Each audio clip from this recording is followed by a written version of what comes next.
सर्व आपले समाज बांधव उपस्थित, अनेक उशिरापर्यंत आपली शासनाची बैठक चालू होती। भाऊंचं 10व्या दिवसातलं उपोषण आणि हा समाजाचा प्रश्नाबरोबर त्यांच्या ज्या काही घटना घडल्यात ती सासऱ्यांच्या आहेत, साडूच्या आहेत, अतिशय वाईट घटना घडल्या। म्हणजे एका बाजूला चर्चा होते, त्याचा आनंद आम्हाला आहे, परंतु त्याच्याबरोबर आमचं दुःख आहे। साहेब, आम्ही 16 तारखेपासून हे उपोषण सुरू केलंय।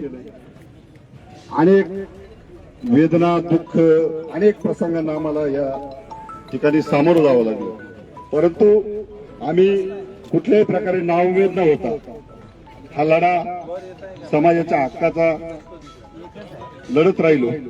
आज आपण या ठिकाणी सन्माननीय मंत्री महोदय गिरीशजी महाजन साहेब, विधान परिषदेचे आपले सर्वांचे आधारस्तंभ नामदार राम शिंदे साहेब, त्याचबरोबर विधानसभेचे सन्माननीय सदस्य आपल्या सर्वांचं आशास्थान धनगर समाजाचे नेते गोपीचंदजी पडळकर साहेब,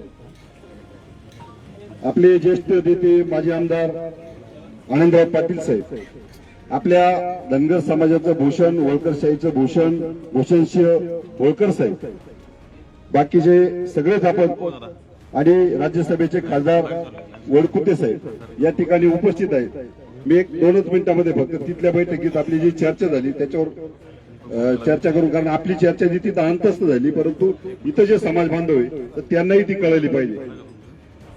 म्हणून आज हा लढा लढत असताना आज दुपारीच एक वाईट घटना आपल्या सर्वांना कळली की दीपकराव बोराडे साहेबांचे सासरे, जे जालन्याला दीपकराव बोराडेंच्या बरोबरच राहत होते, त्यांना परवा दिवशी त्यांना जो वेदना झाल्या, दुःख झालं, त्यांच्या शरीराला एक सौम्य अटॅकचा धक्का लागला आणि त्याचा व्हिडिओ तिकडे बघण्यात गेला। आणि झालं काय, यांचं संपूर्ण कुटुंब, पत्नी, घरचे सगळे, मुली, ते सगळे इथं आहेत आणि एक लहान मुलगी आणि बाकीचं म्हणजे ते सासरे त्यांच्याकडे होते, त्यामुळे त्यांनी आज दुपारी आत्महत्या केली। सांगायला वाईट वाटतं। त्याचबरोबर आता दुसरी एक दुःखद घटना, त्यांचे साडू, त्यांचं आजारपणामुळे दुःखद निधन झालं। परंतु या दोन्ही घटना बरोबर आहे आणि 10 दिवसाचं उपोषण, मागच्या जालन्याला 16 दिवस उपोषण केलं, पंढरपूरला 16 दिवस उपोषण केलं। निश्चितपणानं हा लढा लढत असताना आदरणीय गिरीशजी महाजन साहेब, राम शिंदे साहेब आणि पडळकर साहेब, वडकुते साहेब यांनी राजे एकत्रित येऊन आज एक आकृतीबंध तयार केला की या पद्धतीने आपण गेलं तर आपल्या मागण्या घेऊन आपल्याला पुढे जाता येईल। 31 मे पर्यंत त्याला आपण अल्टिमेटम दिलेला आहे। सरकारने, शासनाच्या वतीने स्वतः गिरीश महाजन साहेब यांनी ती आपली जबाबदारी घेतली आहे। त्याच्यावर विस्तृत आपण त्यांनी एक लेखी पत्र तयार केलं आहे।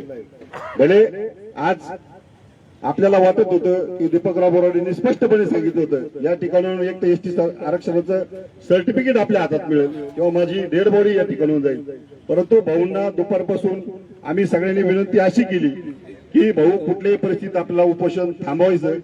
उपोषण थांबलं म्हणजे आपला लढा थांबत नाही। आणि आज सगळ्यात आनंदाची, जरी यांच्याबरोबर दुःख असलं तर आनंदाची गोष्ट आहे की आपले नेते मंडळी सुद्धा या लढ्यासाठी सगळे एकत्रित झाले। त्यामुळे या दुःखाच्या प्रसंगी आपण एकदा टाळ्याच्या गजरात त्याचं स्वागत केलं पाहिजे। आता निघताना पडळकर साहेबांना ते म्हटले, ठीक आहे, लढा चालू आहे, मला कुठलाही श्रेय नकोय, पण आम्ही सगळ्यांनी विनंती केली की तुम्ही काही दिवस, अनेक दिवस तुम्ही लढा लढलेला आहे, ठीक आहे, आज तुम्ही या विधानसभेमध्ये असताल, परंतु तुमच्या भावना सुद्धा तितक्याच समाजाचा हा प्रश्न सुटावा यासाठी आहे। तोच राम शिंदे साहेबांचा सुद्धा म्हणजे तीच भूमिका आहे आणि वडकुते साहेबांची तीच भूमिका आहे आणि राजेंच्या बाबतीत भूमिकेचं तर तुम्हाला सांगायची गरज नाही। आणि अनंतराव पाटील जे आज 80च्या वयाच्या याच्यात गेले, परंतु त्यांनी सुद्धा तीव्रतेने हा लढा लढलेला आहे। त्यामुळे तुम्ही 35 वर्ष तुम्ही हा लढा लढला। अर्जुन दादा, ही सगळी मंडळी एकत्रित आली, आज 2 दिवसांनी, 4 दिवसांनी, महिन्यांनी आरक्षणाचा प्रश्न निकाली निघतोय न निघतोय हे आज आपल्याला सांगता येत नाही, परंतु आपल्या दृष्टीने या आझाद मैदानाच्या व्यासपीठावर आपले हे सर्व नेते मंडळी एकत्रित आले, या सगळ्यात मोठा आपला विजय आहे असं मानणारा मी कार्यकर्ता आहे. कारण मी सुद्धा हक्काने का बोलतोय का माझे सुद्धा 2-2, 3-3 उपोष्ट झाले. प्रत्येक लढाईत जो जण येत असेल, मग तो पडळकर साहेबांचं आंदोलन असू द्यात, पांडुरंग मिरगलचं असू द्यात, दीपक भाऊ बोराडेंचं, कोणत्याही नेत्याने आंदोलन पुकारल्यानंतर आम्ही समर्थपणे, म्हणजे त्यात प्रकाशांना शेंडगेंचं मी प्रामुख्याने नाव घेईल, या कोणत्याही मंडळीने नाव घेऊ दे, म्हणजे यांनी ज्या ज्या वेळेस लढे पुकारले, मला माझ्या पद्धतीने आम्हाला सगळ्यांनी त्या लढ्यात उडी घेतली, काम केलं. त्यामुळं निश्चितपणानं आपल्याला शासनाच्या वतीने जी भूमिका आहे ती भाऊ आम्हाला योग्य वाटली.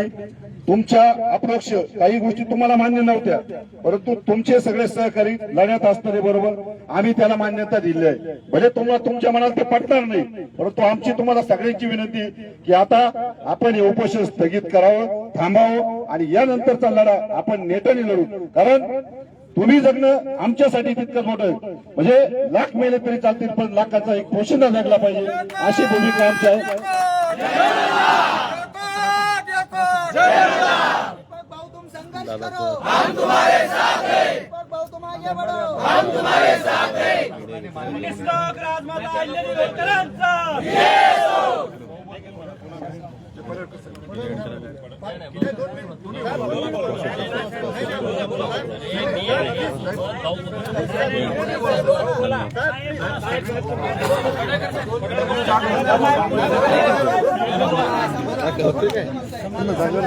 धनगर समाज एकजुटीचा, धनगर समाज एकजुटीचा.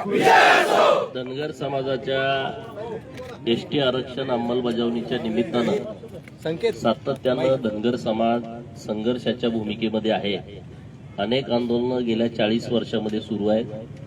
प्रत्येक टप्प्यामध्ये धनगर समाजाच्या नेतृत्वाने वेगवेगळ्या प्रमाणात मोठ्या लढाई केलेल्या आहेत, परंतु आजपर्यंत आम्हाला यश आलं नाही. आज ही लढाई सुरू आहे. या लढाईला यश यावं यासाठी अख्खा महाराष्ट्रातला समाज हा सातत्यानं या आंदोलनामध्ये उतरतोय. आणि आज सकाळपासून भूषणसिंह राजे होळकर साहेब, विजयराव तमनार, रमेश भाऊ, माननीय वडकुते साहेब, माननीय अर्जुनदादा सलगर, गणेश केसकर जे मागं उपोषण करते होते, माननीय महादेव अर्जुन आणि सर्व मंडळी, अशोक पातोंड साहेब असतील, नावं कुणाची राहिली तर नाराज होऊ नका. तर सगळे मंडळी सकाळपासून या प्रक्रियेमध्ये आहेत. माननीय मुख्यमंत्री महोदय यांच्यासोबत सकाळी अत्यंत सविस्तर माननीय गिरीश भाऊ महाजन साहेब, माननीय मुख्यमंत्री महोदय, मी, राम शिंदे सर आणि वडकुते साहेब अशी सविस्तर चर्चा झाली. नंतर भाऊ तर सकाळपासून या प्रक्रियेमध्ये आहेत. भूषणसिंह राजे आहेत, स्नेहा सोनकाटेताई आहेत, बाळासाहेब किसवे आहेत, सगळीच मंडळी सकाळपासून या सगळ्या प्रक्रियेत आहेत. आनंद कुमार साहेब आता इथं उपस्थित आहेत.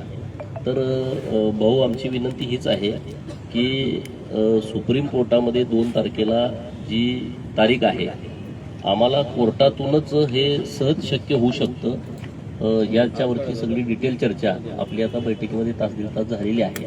तर त्यानुसार सरकारनं आम्हाला पाठिंबा देण्याचा जो शब्द दिलाय आणि तुमच्याकडे लीड दिलंय की गिरीश भाऊनी स्वतः दिल्लीला जावं, आपलं शिष्टमंडळ त्यांना घेऊन सोबत जावं, सभापती महोदय या सगळ्या प्रक्रियेमध्ये असतील आणि तिथं जाऊन 2 तारखेला कशा पद्धतीनं भूमिका सरकारनं मांडायची आहे याची व्यवस्थित रचना आता माननीय गिरीश भाऊनी, माननीय मुख्यमंत्री महोदयांनी ठरवलेली आहे. तर आम्ही धन्यवाद देतो तुम्हाला की तुम्ही आज दिवसभर, कारण शेवटचा अधिवेशनाचा दिवस असताना सुद्धा आणि अत्यंत धावपळीत सुद्धा तुम्ही या धनगर समाजाच्या प्रश्नासाठी तुम्ही लक्ष दिलं. आम्हाला याची जाणीव आहे की आमची लढाई अत्यंत किचकट आहे, संघर्षमय आहे, परंतु लोकांचं भलं व्हायचं असेल आमच्या तर एसटी आरक्षणाशिवाय पर्याय नाही. कारण 1.5 कोटी लोकांच्या मध्ये आमचा एक खासदार आता तुम्ही केला. मागं महात्मे साहेबांना तुम्ही राज्यसभा दिली, आता माननीय वडकुते साहेबांना दिली. एक खासदार, एका घरात 6 खासदार झाले. वसंतदादा खासदार, शालिनीताई खासदार, प्रकाश बापू खासदार, त्यांचे चिरंजीव प्रतीकदादा खासदार, विशालदादा खासदार आणि मदनभाऊ खासदार. एका 40 सदस्याच्या कुटुंबामध्ये 6 खासदार आणि 1.5 कोटीच्या लोकांमध्ये एक पण खासदार नाही. ही परिस्थिती आमची आहे. आयपीएसचा आकडा काढला, आयएसचा आकडा काढला, अधिकाऱ्यांचा आकडा काढला, आमचा टक्काच नाही. आणि म्हणून लोकांच्या आमच्या भावना आहे की जिसकी जितनी संख्या भारी उसकी उतनी भागीदारी या तत्वावरती धनगर समाजाला न्याय मिळाला पाहिजे. हा न्याय कधी मिळेल? एसटीचा दाखला मिळाला तर सरकारचं मी आभार मानतो. कोणाला काय म्हणायचं ह्याच्याविषयी मला माहित नाही. कोर्टाच्या लढाईमध्ये तुम्ही आम्हाला आम्ही सांगाल त्या पद्धतीनं आमची जी लोक लढाई करते त्या सांगाल त्या पद्धतीनं तुम्ही आम्हाला ॲफिडेव्हिट घालून दिली. आता सुप्रीम कोर्टामध्ये तुम्ही शेवटची लढाई आमची बाजू घेऊन ताकदीनं लढा, नक्की आम्हाला यश येईल अशी आम्हाला सगळ्याला आशा आहे आणि त्या पद्धतीनं तुम्ही आम्हाला सपोर्ट करावा अशी माझी तुम्हाला कळकळीची विनंती आहे. तुम्ही वेळ काढून आला त्याबद्दल धन्यवाद.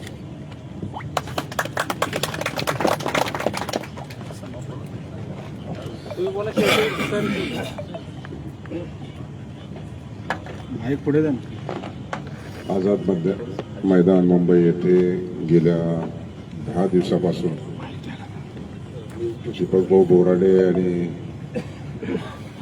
सर्व महाराष्ट्रातील प्रमुख पदाधिकारी आणि कार्यकर्ते धनगर आरक्षणासाठी असलेला हा लढा गेल्या अनेक दिवसापासून त्यांच्या नेतृत्वामध्ये जालना, पंढरपूर, मुंबई असा हा लढा सुरू आहे. सर्वच मान्य पदाधिकारी, शासनाचे प्रतिनिधी इथे उपस्थित आहेत. सगळ्याची नाव घेण्यामध्ये मी वेळ घालवत नाही, परंतु दीपकभाऊ बोराडे यांच्या नेतृत्वामध्ये घरी एवढं मोठं दुःख झालं असताना देखील समाजाच्या प्रती त्यांनी स्वतःवर आलेलं एवढं मोठं संकट बाजूला सारून मी ठरवलेला आणि घेतलेला प्रश्न समाजाचं हित जोपर्यंत त्याचा तडीत जात नाही ही भूमिका त्यांनी ठाम घेतली. आणि विजय तमनांनी सांगितल्याप्रमाणे निश्चितच सगळ्यांच्याच ह्या भावना आहेत. मग ते लोकप्रतिनिधी असो, कार्यकर्ता असो, सगळ्यांच्याच ह्या भावना आहेत.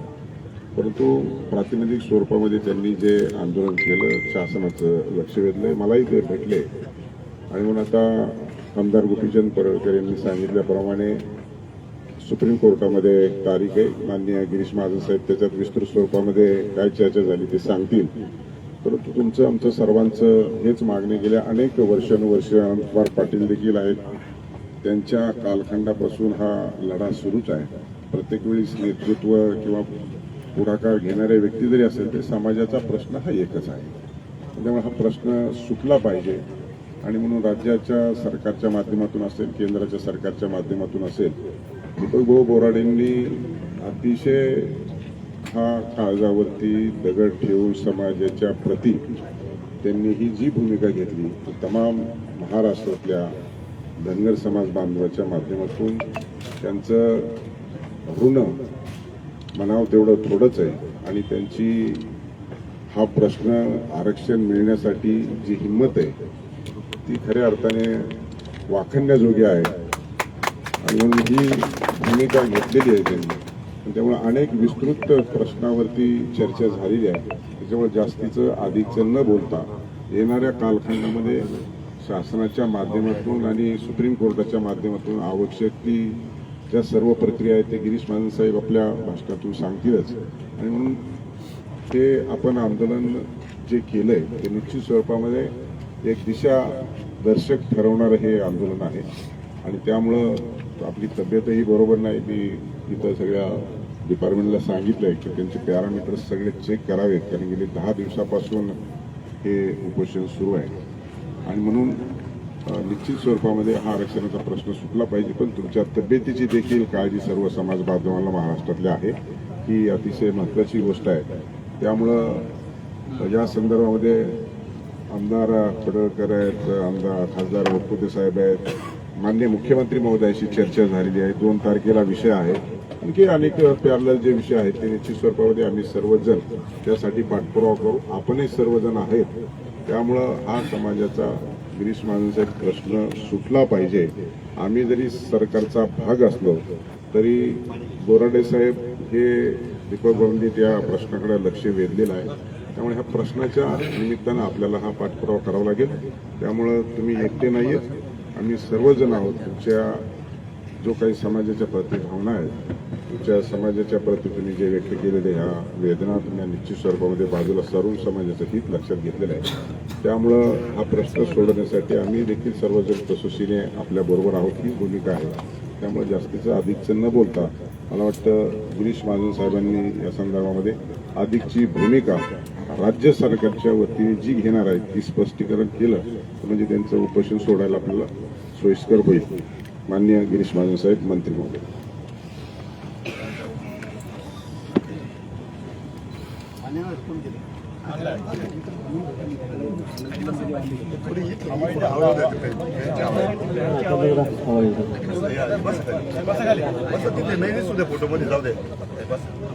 तर दीपक भाऊ यांच्या उपोषणाचा आज जवळपास 10वा दिवस आहे.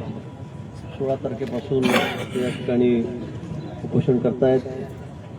पाण्याशिवाय काही अन्नग्रहण या ठिकाणी करत नाही. त्यामुळे आता त्याची तब्येतही त्याचे सगळे पॅरामीटर आहेत खालीवर व्हायला लागलेले त्याची आपल्या सर्वांना कल्पना आहे. अधिवेशनाचा आता शेवटचा दिवस. खरं म्हणजे अधिवेशनाला सुरुवात झाली त्यावेळेलाही बैठक विधानसभेमध्ये झालेली होती. त्यावेळेला मी दीपक भाऊंना विनंती केली होती, सगळ्यांनाच विनंती केली होती की आपण उपोषणाला बसू नका. कारण आपल्याला माहिती आहे आपली लढाई ही कायद्याची लढाई आहे. आपल्याला कोर्टात जाऊनच न्याय मिळणार आहे. आपल्याला आरक्षण पाहिजे पण ते कायमस्वरूपी टिकणारं पाहिजे. आपण म्हणतात काही लोक म्हणतात सरकारचे आदेश देऊन टाका, दिलं तर ते लगेच दुसऱ्या दिवशी कोर्टामध्ये त्याला स्टे होणार आहे. त्याची आपल्या सर्वांना कल्पना आहे आणि त्यातून मग आउटपुट काही निघणार नाही. आणि म्हणून आपल्याला जे यातली तज्ज्ञ मंडळी आहेत, सॉलिसिटर आहेत, मोठे वकील आहेत, एजी आहेत, कुटुंब करू आणि त्यानंतर आपण निर्णय करू आपल्याला काय कसं पुढे जायचं, आपला प्रवास कसा करायचा सगळा कायदेशीर. पण दीपक भाऊंचा आग्रह होता की नाही मी उपोषणाला बसणार आणि ते उपोषणाला बसल्यानं 10 दिवस बोलता निघून गेले. आजही आम्ही सर्वजण त्या ठिकाणी होतो. रामभाऊ त्या ठिकाणी होते, पडळकर साहेब होते, खासदार कडकुते साहेब होते, राजे होते, ताई होत्या, सर्वजण आपण त्या ठिकाणी होतात. आपणही बघितलं असेल की आमची जी भूमिका आहे सरकारची ती तिथे स्पष्ट आहे. मान्य देवेंद्रजींची भूमिका आपल्याला कल्पना आहे, त्यांनी आधी वेळोवेळी घोषणा केलेली आहे. शिंदे साहेबही असतील किंवा सुनेत्राताई असतील, त्यांची सगळ्यांची भूमिका या बाबतीमध्ये अतिशय स्पष्ट आहे की आपल्याला कुठल्याही आपल्यावर अन्याय होता कामा नये. आपलं जे हक्काचं आहे ते आपल्याला मिळालंच पाहिजे. ही भूमिका जशी आपली तशी सरकारची पण त्या ठिकाणी आहे. पण त्या घनगर आणि डच्या भानगडीमध्ये आपण खरं त्या ठिकाणी शेतलो गेलेलो आहोत त्याची आपल्या सर्वांना कल्पना आहे. आणि म्हणून हा विषय आता कोर्टाकडूनच आणि आपण तसं SLP कोर्टामध्ये आपली आहे. त्याची तारीख आता 2 या ठिकाणी आहे. येणाऱ्या 2 तारखेला आपल्याला सुप्रीम कोर्टामध्ये लढा द्यायचा आहे. त्या ठिकाणी मी परवाच आपल्याला कल्पना आहे आपल्या सगळ्यांच्या समोर पडळकर साहेब होते, रामभाऊ सगळ्यांच्या समोर मी एजंटशी बोललो. तिथले जे आपले 2 मोठे सॉलिसिटर आपण लावलेले आहेत त्यांच्याशी त्या ठिकाणी बोललो. अतिरिक्त माहिती कुंभकोण साहेबांकडे आपण त्यांनाही घेऊन जाऊ दिल्लीला गरज पडेल तसं. तर मला वाटतं 2 तारखेला आता आपल्याला त्या ठिकाणी पूर्ण ताकदीने कदाचित एखाद्याला पुढची तारीख घेऊ. जर काही अडथळा असेल किंवा काही अडचण असेल कागदपत्राची तर आपण 8-10 दिवसाची तारीख पुढे परत एक पुढची तारीख घेऊ. पण आता हा लढा संपला पाहिजे मला असं वाटतं. त्यात आपल्याला न्याय मिळालाच पाहिजे. आणि म्हणून आम्ही मुख्यमंत्री महोदयांनी सांगितलंय मला स्वतः लक्ष घाल आणि मी पण आपल्या सर्वांना सांगितलं की त्याच्या पुढच्या तारखांना असेल सुप्रीम कोर्टात असेल मी स्वतः त्या ठिकाणी हजर राहील. आपण 5-7 लोक त्या ठिकाणी जाऊन सगळेजण फडणवीस साहेब आहेत, सगळे आहेत, खासदार तर तिथेच आहेत. आपण सगळेजण अजून 5-7 जण त्या ठिकाणी जाऊ आणि काय कमी आहे, काय जास्त आहे, कुठले कागदपत्र लागत आहेत, काय रणनीती करायची ती आपण त्या संदर्भामध्ये निश्चित एक मार्ग त्या ठिकाणी काढूया. काही करून आपल्याला त्या ठिकाणी न्याय मिळवून घ्यायचा आहे. जशी आपली भूमिका मी पुन्हा सांगेल देवेंद्रजींची सुद्धा तीच भूमिका आहे, शासनाची सुद्धा तीच भूमिका आहे. आणि म्हणून दीपक भाऊ आता आपण तब्येतीकडे लक्ष द्या. आपल्याला लढा द्यायचा आहे. हा नुसतं आपण 10 दिवस 15 दिवस मोठ्याला पोचून लढा म्हणजे मार्गी लागणार नाही याची आपल्याला कल्पना आहे. पण त्यासाठी आपली तब्येतही चांगली असली पाहिजे. तुमची भूमिका स्पष्ट आहे, अतिशय प्रामाणिक आहे समाजाविषयी, हे याची कल्पना सर्वांना आहे. सगळ्या महाराष्ट्राला समाज बांधवांना तशी आम्हाला सुद्धा त्या ठिकाणी आहे. आणि म्हणून एवढा मोठा समाज असताना सुद्धा आपल्याला हक्काचं आपलं मिळत नाही याची खत जशी आपल्याला आहे तशी आम्हाला सुद्धा त्या ठिकाणी आहे.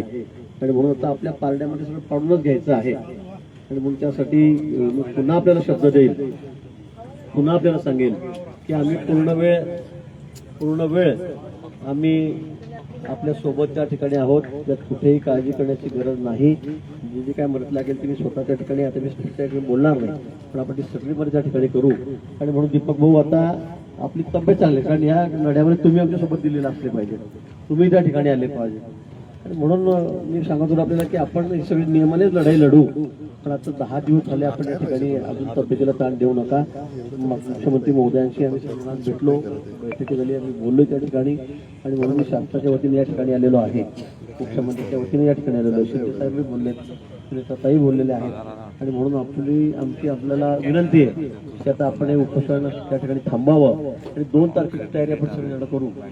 म्हणजे आपण त्या ठिकाणी आमच्यासोबत या आणि आपण सगळेजण मिळून, आता खरं म्हणजे आपण ज्या गोष्टीचा उल्लेख केला की आज आपण सगळेजण एकत्रित झालेलो आहोत, ही सगळ्यात आनंदाची गोष्ट आपल्यासाठी. नाही तर समाज समाजात दुफळी असली, कुठल्याही न्याय मागण्या आपल्याला पदात पडून घ्यायचे असतील तर सगळा समाज संघटित असला पाहिजे, एकत्रित असला पाहिजे. नाही तर एक दुसरं सांगतो, दुसरं तिसरं सांगतो, तिसरं चौथं सांगतो, मला वाटतं असं कुठं चालणार नाही.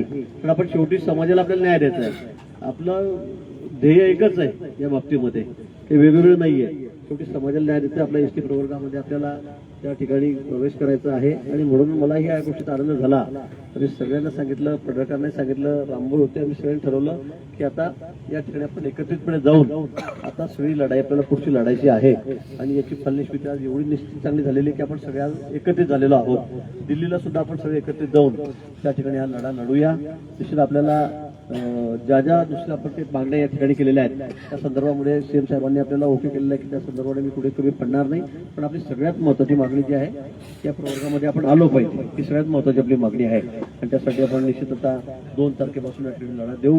सरकार काही करेल किंवा सरकारने म्हटलं की होईल असं नाही, हे आपल्या सर्वांना माहिती आहे. सगळे यातले तज्ज्ञ आहेत, अभ्यासू आहेत, सगळ्यांना माहिती आहे. मला वाटतं 2 तारखेपर्यंत जमलं तर आपण कुंभकोणी साहेबांना भेटून घेऊ. एक मिटिंग आपण एसटी मंत्रालयामध्ये करून घेऊ, विधान मोलटकर मंत्रालयामध्ये. रामभाऊ तुम्ही कॉल करा, आम्ही सगळेजण आपण त्या ठिकाणी बसूया आणि आपण एक चांगली बैठक त्या ठिकाणी करू. त्यांचे कायदेशीर मार्गदर्शन, कारण त्यांना जेवढं माहिती तेवढं कोणालाच माहिती नाही कुंभकोणी साहेबांना. म्हणून मला असं वाटतं की ती बैठक आपण या ठिकाणी करू आणि दिल्लीला जाऊन पुढची सगळी रणनीती आपण त्या ठिकाणी ठरवूया. निश्चित मला खात्री आहे आपण सगळेजण एकत्रित मिळून जर हा लढा दिला तर कुठली गोष्ट कठीण नाहीये.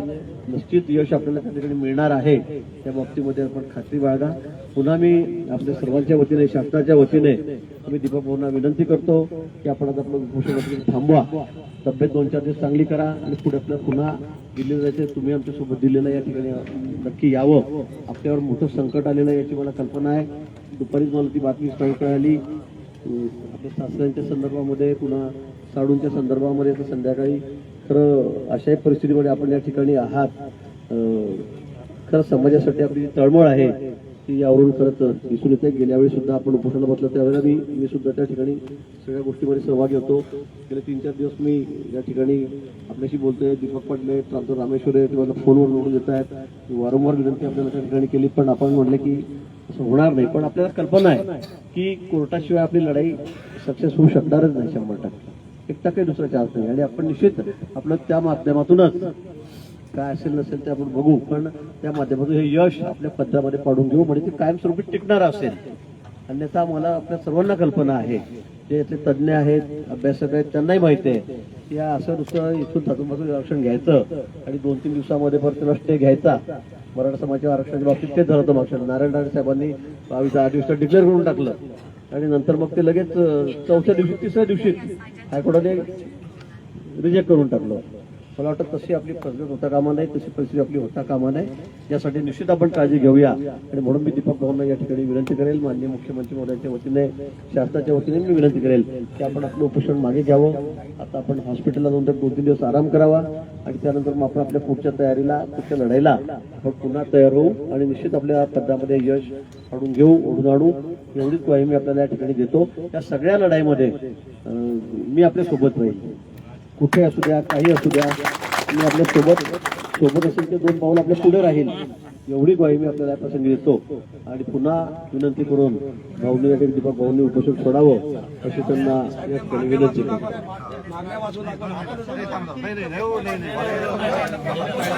मला वाटतं आता तुमचं सिस्टमॅटिक झालं. आम्ही सकाळी पण साहेबांना भेटलो, सगळं ते मंजूर झालेलं आहे. बाकी बाकी बाकी मागण्याच्या संदर्भात काही अडचण नाहीये. फक्त आपली मुख्य मागणी आहे त्यासाठी फक्त आपल्याला कोर्टात जायचं. बाकी मागण्या साहेब म्हणजे अतिशय छोट्या आहेत, त्या हो सांगा सगळ्या अतिशय छोट्या मागण्या, पण मला वाटतं त्या सगळ्या मान्य केलेल्या आहेत. हो हो. आणि मग यानंतर मी दीपक भाऊंना विनंती करतो की त्यांनीही या संदर्भामध्ये आपली घोषणाही करावी. पण माझी त्यांना पुन्हा विनंती राहील की आता आपण जास्त वेळ त्याची तब्येत खरंच मी डॉक्टरांशी बोललेलो आहे, आजही बोललो, त्याचे सगळे पॅरामीटर कमी जास्त होत आहेत. आता जास्तही आपण आता कुठल्या गोष्टीचा अर्थ बघू नका. आपल्याला हा लढा अजून लढायचा आहे, त्यासाठी आपण तब्येत आपली चांगली ठेवावी एवढी विनंती मी आपल्याला करतो. दीपक भाऊ आपल्याला संबोधित करतो. तुम्ही लोक आला, मला वाचवायला आलात पण थोडासा वेळ झाला. माझे सासरे गेले, त्याला तुम्ही सगळी जबाबदारी, मी पण जबाबदारी. ही जबाबदारी टाळता येणार नाही कोणाला. आता या ठिकाणी आपल्या समाजाचे भूषण राम शिंदे साहेब, समाजाचे ज्येष्ठ नेते, आमचे मार्गदर्शक माजी आमदार अनंत कुमार पाटील साहेब, खरं म्हणजे ज्यांच्यावर विश्वास ठेवून आम्ही मार्गक्रमण करत होतो असे नामदार गिरीश भाऊ, या ठिकाणी होळकरांचे वंशज महाराज भूषणसिंहराजे होळकर, खासदार रामरावजी वडकुटे साहेब, आमदार गोपीचंद भाऊ पडळकर, सगळेच आमचे ज्या लोकांनी खरं म्हणजे एका दिवसाचा कोणी कार्यकर्ता किंवा आंदोलक नाहीये, गेल्या कित्येक दशकांपासून लढतात. परंतु 17 सप्टेंबर पासून खऱ्या अर्थानं ज्यांनी माझ्यावर विश्वास ठेवला आणि आतापर्यंत घरदार सोडून माझ्या सोबत येत असे सर्व सहकारी. मी गिरीश भाऊ, आता तुमचा काय निर्णय झाला याच्याशी मला काही घेणं देत नाही. मी त्या दिवशी सुद्धा फडणवीस साहेबांना नम्रपणे सांगितलं होतं, साहेब आपण बैठकीला नव्हता, हे सगळे होते. साहेब मी आत्ताही नम्रपणे सांगतो, आमचा कुठल्या समितीवर, कुठल्या आयोगावर, न्यायालयावर 1% विश्वास नाही. आमचा विश्वास देवेंद्र फडणवीस साहेबांवर आहे आणि नरेंद्र मोदी साहेबांवर आहे. त्याच्यामुळे त्या दिवशी मी तेच बोललो होतो. फडणवीस साहेब म्हणले, दीपकराव तुमची 4 तज्ञ पाठवा, आपण याची सोबत बैठक घेऊ. मी त्या दिवशी शिंदे साहेब नम्रपणे सांगितलं, आमच्यात तज्ञ आहेत, हुशार आहेत, नाही असं नाही, पण साहेब आमच्यापेक्षा जास्त तज्ञ तुमच्याकडे. आणि देणारानं जर ठरवलं तर मार्ग नसला तरी मार्ग काढता येतो. आमची त्या दिवशी भूमिका तीच होती. तिथेही तेच म्हटलं होतं की साहेब 16 तारखेचा आमचा आता 8 तास याच्यामुळे श्रीमंत सुभेदार मल्हारराव होळकरांची जयंती आम्ही मुंबईत साजरी करण्याचं ठरवलंय. तुम्ही आमचं हिरमोड करू नका, जे काय तुम्हाला ठरवायचा वेळ मी आम्ही थोडी म्हणलो साहेब आजच GR काढा, आजच सर्टिफिकेट द्या, असं आम्ही नाही म्हणत नाही, इतके येडे नाही आम्ही. तुम्हाला जे पर्याय मी आता अजूनही सांगतो साहेब, तुमची चर्चा साहेब मला माहित नाही, तुम्ही सगळे आले.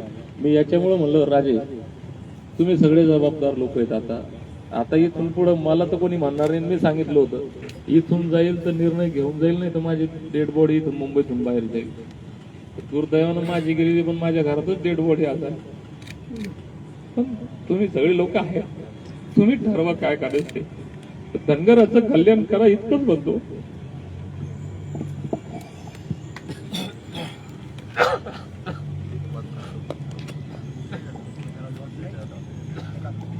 दीपक भाऊंच्या भावना आपल्या सगळ्यांना कळल्या आहे, आम्हालाही कळलेल्या आहेत. त्यांची तळमळ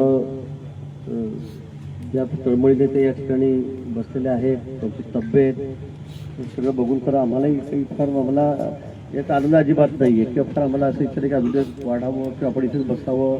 पण निश्चित आपली जी भावना मी पुन्हा सांगेन ती माननीय मुख्यमंत्र्यांची पण आहे. आपण तो विश्वास मोदी समाजावर दाखवला, देवेंद्रजीवर दाखवला, त्याला कुठेही तडा जाणार नाही. मी पुन्हा याची ग्वाही देतो आणि येत्या 2 तारखेला पुन्हा आपण त्या ठिकाणी 2-3 दिवस आधी दिल्लीला जाऊ आणि नंतर हा विषय निश्चित आपण त्या ठिकाणी मार्गी लावूया. एवढंच होता.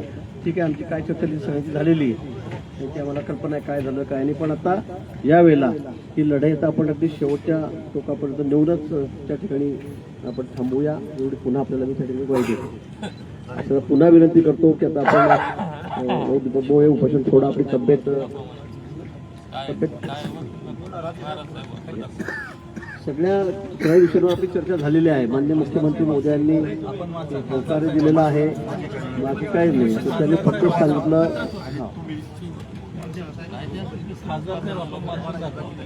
वाचू आपण उपोषण सोडून घ्या आणि उपोषण सोडूया. प्रतिदीपक भीमरावजी बोराडे, मुक्काम मुदखेडा, तालुका जाफराबाद, जिल्हा जालना. विषय उपोषण मागे घेण्याबाबत सकल धनगर समाजाच्या मागण्यावर आपले निवेदन प्राप्त झाले. आपल्या मागण्याबाबत माननीय मुख्यमंत्री महोदयांशी चर्चा झाली असून शासन आपल्या मागण्या सकारात्मक आहे. माननीय सर्वोच्च न्यायालयाच्या याचिकेच्या अनुषंगाने शासनाकडून सर्व सहकार्य व मदत करण्यात येईल. अनुसूचित जमाती आरक्षणासंदर्भात कायदे तज्ज्ञांशी चर्चा करून लवकरात लवकर नियोजित निर्णय घेण्यात येईल. आपल्या मागण्याबाबत शासन सकारात्मक असून आपले उपोषण तात्काळ मागे घ्यावे अशी विनंती करण्यात येते. माननीय जिल्हाधिकारी, मुंबई शहर. माननीय मुख्यमंत्र्यांच्या संमती. चर्चा झालेली आहे.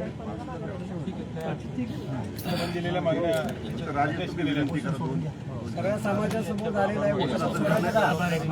आपण लवकर तब्येत चांगली करा आणि आपण लगेच आपण आपल्या पुढच्या कामाला लागू. राजेश आपल्याला संबोधित करतील. मला आता जास्त वेळ घ्यायचा नाही कारण त्यांची तब्येत बिघडतीये. मी जास्त काही बोलणार नाही. सर्वप्रथम मला इथं गिरीश भाऊ महाजन आलेले आहेत शासनाच्या वतीनं. त्यांना मला ही विनंती करायची आहे की भाऊ, आम्ही एक बीके कोकरे घालवलेत, आम्ही एक बीके कोकरे या आमच्या लढ्यासाठी गमावलेत. आम्हाला दुसरे बीके कोकरे दीपक भाऊ बोराडेंच्या माध्यमातून घालवायचे नाहीत. त्याच्यामुळं आपण जे आता आम्हाला आश्वासित केलंय, मला आपल्यावर विश्वास आहे, माननीय मुख्यमंत्र्यांच्यावर विश्वास आहे. आपण निश्चित या मागण्या पूर्ण कराल याची आम्हाला खात्री आहे. त्याचबरोबर मला एका गोष्टीचा आज इथं आनंद आहे की या समाजाच्या मागणीसाठी आमच्या सर्वांचे लाडके आमदार गोपीचंदजी पडळकर इथं आलेले आहेत. आमच्या सर्वांचे लाडके आपले महाराष्ट्र राज्याचे सभापती राम शिंदे साहेब इथं आलेले आहेत. आणि सर्वच नेत्यांनी पक्षाविरहित इथं जी एकजूट दाखवली, अशीच एकजूट जर राहिली तर निश्चितपणे आम्हाला आमच्या आरक्षणापासून कोणी वंचित ठेवू शकणार नाही. मी आता फार वेळ न घेता दीपक भाऊंना विनंती करतो की मंत्री महोदय इथं आलेत, त्यांच्या हस्ते आपण उपोषण सोडावं आणि येत्या काळामध्ये आपण निश्चित या सगळ्या गोष्टीचा पाठपुरावा करू. धन्यवाद.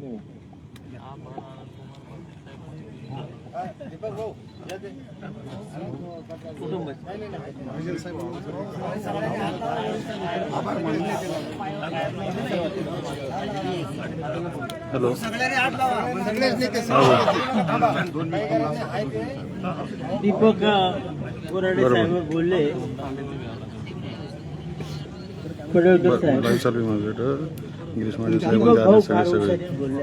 गडबडमध्ये पूर्ण मीडिया वगैरे त्यांनी सांगितलं की आता ही जबाबदारी तुमची आहे. आता ही जबाबदारी आरक्षण मिळवून देण्याची, सर्टिफिकेट मिळवून देण्याची हे धनगर समाजाचे जे नेते आहेत अनंतकुमार पाटील सहित यांची आहे. हे आता बोलायचे नाही, हे बोलले आणि आपण हे स्वीकारू. पडळकर साहेब, तुम्ही शब्द द्या, रामभाऊ शब्द द्या, निश्चित यश येईल. आणि आता नेतृत्व पडळकर साहेबांनी. बोराडे साहेबाला विश्रांती द्या. महाजन साहेब काय करता, मारता का त्याला? लाखातली एक गोष्ट पडळकरला पुढे करा, तरुण आहे. एवढं बोलतो. आणि बोराडे साहेब, तुमचा त्याग वाया जाणार नाही. समाज समजून आहे की तुम्ही काय केलं, कोण करते हो कुठल्यासाठी. हा काही मागासाठी बसला का, मराठीसाठी बसला, आमच्यासाठी. म्हणून मी जास्त बोलत नाही. बोराडे साहेबाला आयुष्य देव परमात्मा, अहिल्या देवीचा आशीर्वाद मिळो. बोलतो दीपक भाऊ तुम आगे बढ़ो. सोडायचं सगळ्या समाज बांधवांना विचार, सोडायचं उपोषण.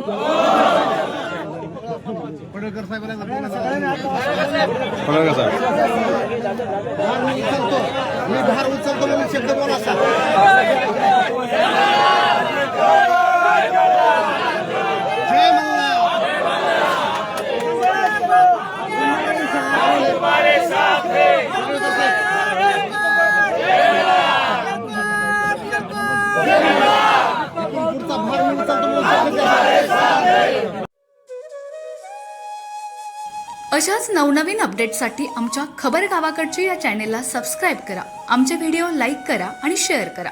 धन्यवाद.